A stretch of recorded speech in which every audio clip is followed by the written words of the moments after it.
Welcome to the Fiscal Physical Podcast. Join us each week as we sit down with the founder of Alchemy Wealth Management and author of Your Fiscal Physical, Ryan Nelson. Tune in to gain valuable insights and practical tips as we simplify complex financial concepts into digestible lessons. From budgeting to retirement planning, this podcast is your go-to resource for mastering financial literacy. Welcome, everybody, to this week's episode of the Fiscal Physical Podcast. My name's Aaron. I am joined by Ryan Nelson, founder of Alchemy Wealth Management. Ryan, it's not going to be as monumental that I call this out now because this is actually episode 52. Totally spaced when we hit episode 50, but sure, wanted to call it out now that I'm remembering that we're over halfway to 100 here. So, how's that make you feel? Makes me feel pretty darn good, and I think this is coming out on Christmas Eve, so happy holidays as well. Now we're talking. Yeah. Happy Christmas. Happy holidays. So, what a great time to talk about one of the gifts that keeps on giving here, if you will. Sure. We're going to, well, hopefully, we're going to talk about Social Security today for all you people out there in this financial industry, in the business overall, and just the world in general.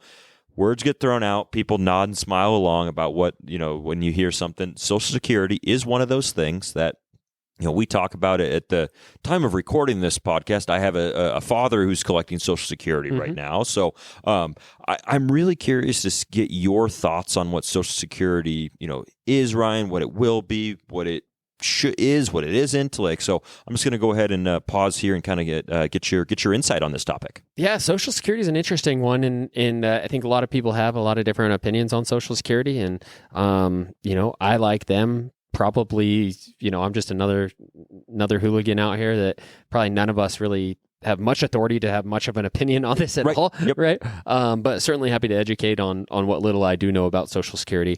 And I think just having that baseline knowledge of how Social Security works may help when you hear some of these things. You may say, well, that's not even how Social Security works. Right. Or like, that doesn't even make sense, right? Because I hear a lot of things where that I'm like, that's just not... maybe I understand you're trying to like write an article to get a new headline or something, but that's just not how Social Security works. Yeah. I don't necessarily have a strong dog in the fight, but let's dive into sort of the actual logistics of Social Security. So I think there are lots of maybe misconceptions, but at least news around how that Social Security is going to run out of money, and that's probably the most asked question I get about Social Security. Like, as we're planning, will Social Security be there for me?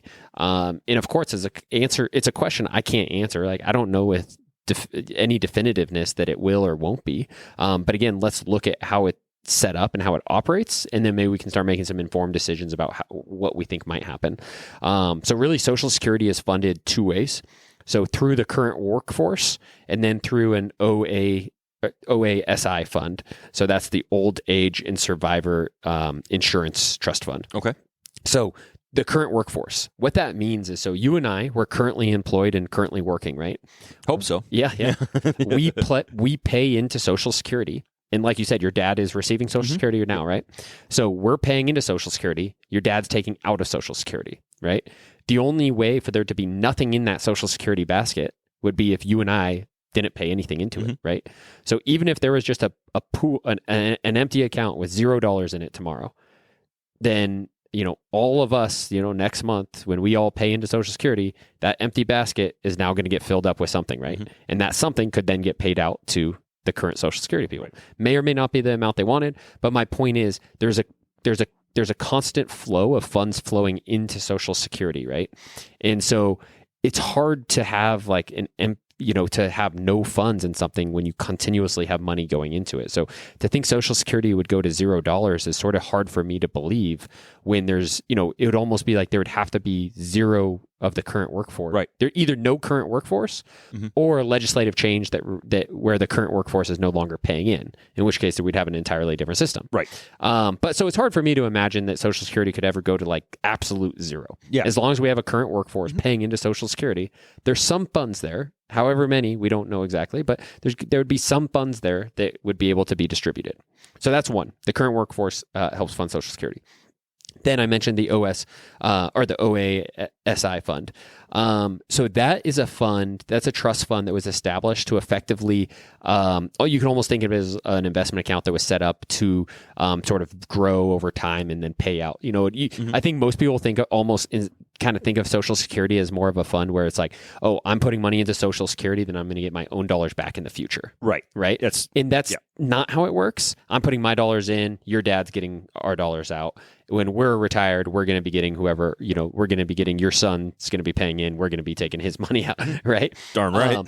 But so this OASI fund was sort of built as another way where there would be some funds kind of being invested over time and distributed. And that fund is seemingly heading towards zero. So sort of the supplementary fund does seem to head towards zero. And one of the reasons is like the baby boomer generation was bigger than Gen X and the millennials. And so there were more people taking withdrawals than putting money in. Mm-hmm. And so the reality is, this OASI fund, I think when you hear about that heading towards zero, I think there seems, as far best I can tell, probably some truth to that, right? Now, again, does that mean Social Security is just going to completely run out and you and I are going to get nothing? Again, I don't think so. As long as your son's going to be working and paying into it, exactly. You and I can reap the benefits of his Social Security, right? Yeah. When you look at those two sources, it is possible one of them, the OASI, could potentially be declining over time. The current workforce will probably continue to pay in. And Social Security, like if you go, so their website is ssa.gov, Social Security Administration.gov. That's ssa.gov. You can go right to their website, and I think everybody should. Most people I find have never even created a username or login. Yep. Have you? I did. Oh, nice. Literally leading up to this podcast. Oh, you did? Nice. I was like, I should probably do this and check this out. Really Perfect. easy to do. Yeah, super easy. Yeah, super informative. Just overall in general, it was awesome. Yeah, there's tons of good information on there. You can see exactly what your projected benefits are, how much how much you've contributed, all that stuff. But so I recommend everybody go to the ssa.gov website. But you can see now there is like an asterisk basically on the benefits, and it's saying that. It's saying that basically 70, so it's possible, Social Security estimates that they may only be able to pay out 77% of the scheduled benefit after year 2034. So we're in 2024 now, so you were talking about a decade from now. It is possible that those Social Security benefits may go down, again, according to Social Security Administration, may drop to like 77% of those scheduled benefits. Now, that could change, and maybe it drops even lower than 77%. Maybe they never even have to take this haircut. We don't know. But I guess the point is, as we're thinking about Social Security, there's a big difference between 77% and 0%. Huge. And I feel like a lot of the news I hear is more based around these like absolutes and these extreme views. And like, I think it's probably pretty unlikely for Social Security to go to zero. Will we receive the same Social Security that our parents received? Possibly not. And I think that is a potential reality, and we should be planning for that. But given the best information that I personally have access to on the ssa.gov website, I think planning for 77% of your benefit is probably a realistic number. It's still a healthy chunk of change. Maybe instead of receiving $4,000 per month, you receive $3,000 per month. Mm-hmm. Okay, that's still a chunk of change. Not quite the same as $4,000. You need to account for that in your planning. But I would say, again, just looking at how it's funded, again, between the current workforce and the OASI fund, and then knowing that OASI fund is sort of heading towards zero based on the the baby boomers being larger than Gen X. Mm-hmm. I think, and then the SSA.gov stating that they think that those benefits could decline to 77%. I think all of that sort of, as it all comes together, it kind of all makes sense, intuitive sense. And I think like that's like there's no politics really in that. It's just sort of sounds like reality. And so that's my personal take, is I think what SSA.gov is putting out on their website is probably pretty accurate. I would hope so. I mean, you would hope so. And like you said, it would take a big policy change of some magnitude to like, get rid of Social Security. That's something that's always thrown. Oh, this candidate wants to get rid of Social Security or whatever. And you're like, okay, like I don't believe that anybody. Sure, and maybe there is a better system out there. I mean, it's not unrealistic to think there maybe is a better solution. But one thing that I think is interesting, and I will completely butcher this stat because I can't remember it off the top of my head, but it's something in the neighborhood of like 70 or 75% of retirees live on Social Security and Social Security alone. And so maybe that number I'm giving, again, I don't have the data and I can't remember. Mm-hmm. So maybe I'm off by maybe I'm off by a lot. But even if it's 50% of retirees live on Social Security and Social Security alone, imagine what that would do to our country if the government got rid of Social Security. Right. Yeah. And half of the country was living on just that. Then half of the country would have no money. Yeah. I'd Like, be like, wait a minute. Like, so as you start thinking about the health of our country, there's probably not a lot of people who know a lot about finances who are going to say, yeah, we want to take half of the retired population and take them from just living on Social Security and take them to zero. Like, there's going to create a lot of other that would be a lot of issues that would come up from that just overall. Yeah, 100%. And kind of along those lines with Social Security here, like I'm more than halfway there, hopefully, to retirement. I don't know. Like, maybe I logged in my SSA.gov. I'm not. I'm going to need to do some work there. But how would you say the best way to like maximize your Social Security benefits would be? Once again, we're kind of talking hypothetical because for myself, I always think about myself. I'm like, cool. And like in 30 years, like, is it, I'd have to, if you go back and listen to one of our other episodes, we do a financial needs analysis or whatever it was called. But think about like my plan's going to change over time of how much I need, how much I'm going to get, whatever. But I really am curious, like what the different options are to kind of maximize those benefits, if you will. Yeah. So there's a good. So what I would say is the place you want to start is probably looking at what your full retirement age is. So FRA. So Social Security, the Social Security Administration has determined what your FRA is, full retirement age, and that's going to be dictated on when you were born. So it's not the same just for everybody. Oh, okay. So it's something you could go on SSA.gov and figure out what your full retirement age is. And again, depending on how old you are, your full retirement age may be the same or different than mine.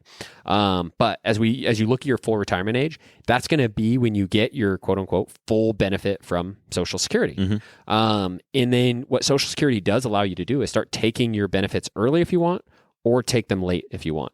And so as you say, maximize your benefit, I kind of think of that two ways. First, for every year you take your benefit early, Social Security Administration will penalize you, and it's really every month. You have a month. This indexes on a monthly basis. But okay, so it's a month. Okay, yep. Cool. But so if you take it a month early, you're going to be penalized a little bit. If you take it a year early, you'll be penalized more. If you take it 4 years early, you're going to be penalized even more. And so if you think about it, maybe you take your benefits 4 years early. Well, you're going to receive 4 years worth of penalties. So that's going to, maybe instead of getting $3,000, you get $2,500 a month, every month for the rest of your life, right? So you don't just get that penalty until you hit full retirement age. Once you take it, you're taking that penalty for the rest of your life. Yep. Now, the benefit is you got it for 4 extra years. You started taking it 4 years earlier, you got it for 4 extra years, right? So that's taking it early. The flip side is you can take it late. So for every year you delay taking your retirement, but after your full retirement age, Social Security Administration will pay you a little bit extra. So they'll pay you a little bit of a bonus. And so if you take it 4 years after your full retirement age, you'll receive, maybe instead of $3,000, you'll receive $3,500 a month, every month for the rest of your life, right? But you missed out on 4 more years of payments, right? Sure. So, so technically the answer is if you want to like maximize how much you get per month, you'd want to delay all the way until I think it's age 70 right now. Is they max how early you can take it and how late you can take it. Gotcha. And so I think it's age 70 right now. So let's say you delayed until age 70, that would maximize how much you could get per month. So if you're solving to maximize how much you want per month, it would be age 7, delaying as long as you can. The flip side of that though is like if you wait until you're age 70 and then you start taking it and you pass away at 71, well, you got a bigger pay, but you only got it for 1 year. Sure. Whereas if you would have taken it, say, age 62, you would have got less, but you would have been paid out for 8 years. So you definitely would have taken more, right? So what you want to start doing is sort of evaluating your health circumstances and how long you want to plan to live for. And, if you're 60 years old and you have some real serious health issues and you say, I don't honestly even think I'm going to make it to my 70s. Well, it probably doesn't make sense to wait till you're 70. Right. Absolutely. That being said, if you're 60 and you're, out there running marathons and you feel great and your family, your parents are both, in their 90s doing well, like you might say, I think there's a pretty good chance I'm going to live into my 80s and 90s and maybe even past that. Then you might want to wait until you reach your, 70, get your full maximum benefit and be able to still reap those rewards for 20 or 30 years. Yeah. Right. Absolutely. So I'd say maximizing your benefit is hard. If you want to just maximize quote unquote per month, it would just be wait as long as you can and Social Security will boost that, the payment. But if you want to try to figure out how much you could get the absolute like total dollars out away from Social Security, that's going to be dependent on when you pass away, which of course you do not know. Right. But you can start using your own family history and your own personal health to start determining how long you may or may not survive for. Cool. No, that's a great breakdown for sure. Because I think of maximize. I'm like, cool. How can I get the most money? But then it's like, well, it's going to have to depend on your first personal situation, right. what you're looking to do, and your financial goals, your life goals at that age as well too. So, very interesting. Interesting. One other quick thing that I think is interesting, and these two things are kind of first part of the conversation, this part of the conversation pulled together, is so when we going back to earlier part of the conversation when we talked about how Social Security is funded.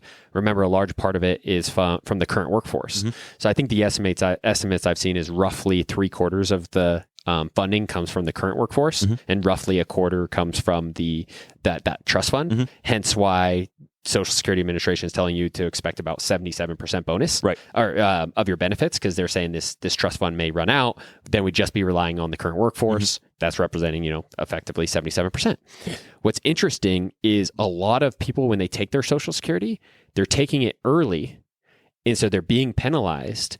And so they may only be taking, say, 75% of their benefit. And so what's interesting is sort of us as citizens are sort of been bailing Social Security out. Right, yeah. And so all these people have been taking Social Security early, even when it actually wasn't in their financial best interest. They just made sort of the incorrect financial decision out of just probably ignorance. But so they took Social Security early, took a 25% penalty, maybe now are only receiving 75% of their in theory, quote unquote, full retirement benefits. Right. But now that can be effectively fully subsidized and paid by the current workforce. Yeah. So it's kind of funny. Like I saw some data a while back around like Social Security was supposed to run out earlier and stuff. But some of these sort of non-wise financial decisions that just Americans are making in general are helping bail Social Security out. And so it's lasting a little longer. Yeah, so you're kind of interesting. Hanging on. Yeah. So just kind of interesting. Yeah, it is for sure. And it's one of those things that I feel like I'm gonna blink and I'm gonna be in my 60s. So it's something I'm just like, cool, like at least understand what Social Security is, what it is, what isn't as well too, and just have that little bit of literacy on that topic overall. I think could go a long way without a doubt. So absolutely. Excellent. Well, thanks so much, Ryan. We'll go ahead and take a pause here. Be back on the other side of this. Everybody, hang tight. And now, to put the personal in personal finance. Welcome back to this side of the Fiscal Physical podcast. I am still Aaron Hoisington, and I'm still joined by Ryan Nelson here, and we're going to dive into the personal section of this podcast here. This is I'm excited for this one, Ryan. To see what your answers are and kind of dive into this. But the question I want to ask you is, what do you think the best invention was or has been throughout the course of history? Very tough question to answer. Like I'd say one of the most broad questions, but I also sometimes think those are fun because you can get some interesting answers on it overall. So I'm curious to see what you think there. Yeah, like you said, it's a tough question. It's almost as hard as that question where you asked me about what year Nevada became a state. Oh yeah. Almost right about there. Yeah. So, but yeah, I don't. Yeah, like you said, I mean, it's a tough question. I mean, where my mind goes to first is the computer. I think largely though, just because kind of personal computers sort of quote unquote became a thing like when we were in grade school for us. Yeah. So like we got to sort of see like the development and improvement of computers. But then when you think about, I've heard other people say like the printing press is the greatest, or you'll hear people say the wheel or fire. And it's like, well, it's hard for me to picture a world where we didn't have wheels or where we didn't have fire. And so it's like while the computers like quote unquote like revolutionized like sort of the world in a lot of ways, like that's a world that was like so reliant still on wheels today. Like, yes. Could you imagine a world without wheels? How do you move anything? You kill like a huge woolly mammoth. Yeah. And if you don't have wheels, like you can only carry what you can put on your back. Yep. Like you're not moving anything. Like, so, I don't know. Like, I think, I guess my answer is computer, but I also acknowledge it's probably an ignorant answer, and it's probably not even close to the most like innovative or impressive invention of all time. But it was just like, I just can't even comprehend a world where like without the printing press, without fire, without wheels. So like, while I bet all of those are actually more impressive because I just can't literally understand that world, I would say computer. Yeah. Yeah, and you bring up a lot of good points there for sure. I always say that I feel like every generation can say this about like, oh, they talk about back in my day or whatever. Sure, yeah. You've always heard that. But I really do think that you and I were roughly the same age. We grew up in a very interesting era to where we got to, like my son, who's over a year old now. He's always going to have technology. He's always going to have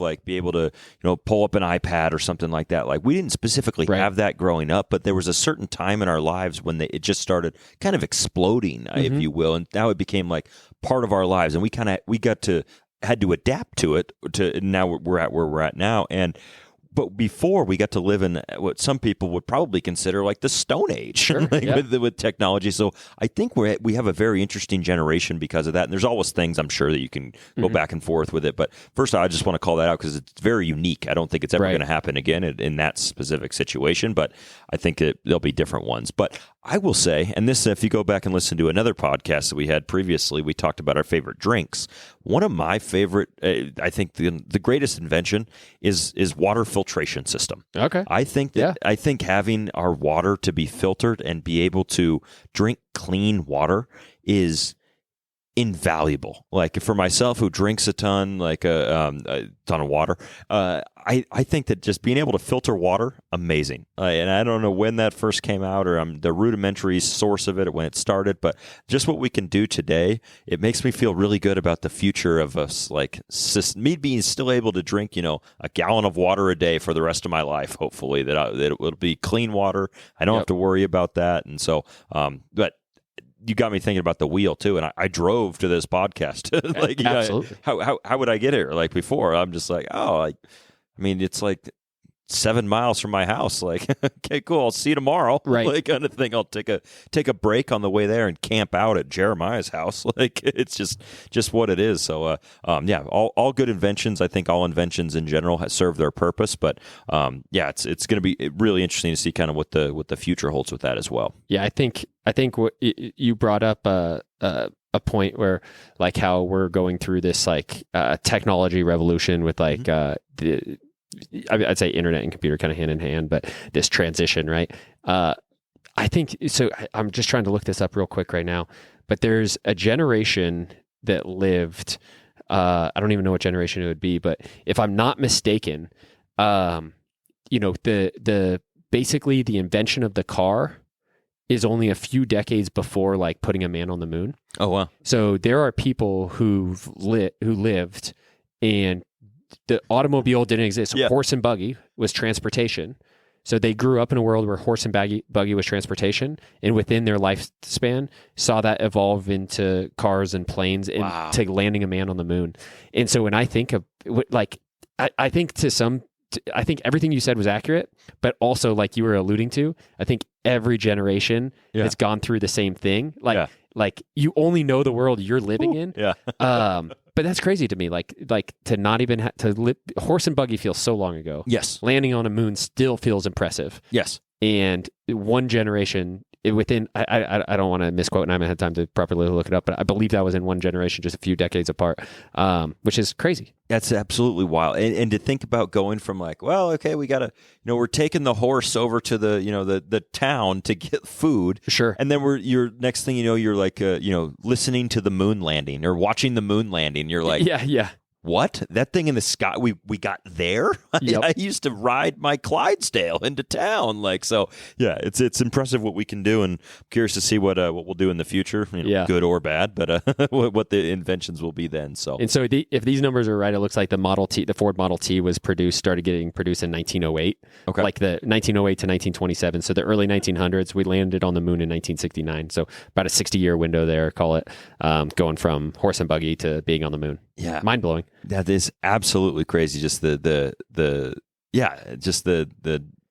journey from that. It's hard to understand and like scary to think about. Like, oh wow, we can go up there. But anyway, awesome conversation, Ryan. Awesome subject. Really appreciate everybody tuning into this podcast, checking us out. Let us know your feedback. We'll be happy to address it or ignore it, depending on what it is. And thank you so much. And Ryan, go ahead and end us here, man. Yeah, happy holidays to everybody. And as always, stay the course. Thank you for joining us for the Fiscal Physical Podcast. Until next time, happy listening, and as always, stay the course.